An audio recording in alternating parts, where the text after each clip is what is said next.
নির্বাচন কিন্তু আইসা গেছে, ভোটটা কিন্তু হামাক দিয়েন।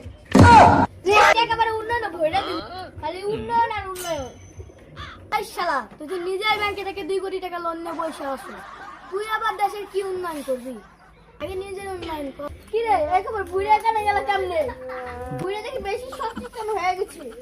চেয়ারম্যান সাহেব, গায়ে কোয়েন, ওরে কিন্তু বুড়া কোয়েন না, ওর গায়ে কিন্তু হেভি জোর।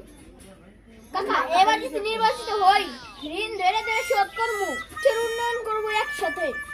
হ্যাঁ হ্যাঁ, তুই করবি দেশের উন্নয়ন। তুই চেয়ারম্যান হলে বড় জোর 60,000 টাকা বেতন পাবি। 3.5 কোটি টাকা বললাম, চুরিশে মারি গেলে 10 কোটি টাকা কামাবি। তাও তো ব্যাংকে মেলা টাকা ঋণ থাকে, তুই তো ব্যাংকেই দিলে খেয়ে গেলাবি। বুড়ি দেখি বেশি কথা কর, চল আরেক জায়গায় যাই। চেয়ারম্যান সাহেব, বুড়ি কিন্তু ঠিক কথাই বলছে। বেশি কথা কইলে তোর চাকরি দেখা ফেলাবো, বুঝছস? না না, আর কবো না, কারণ এখান থেকে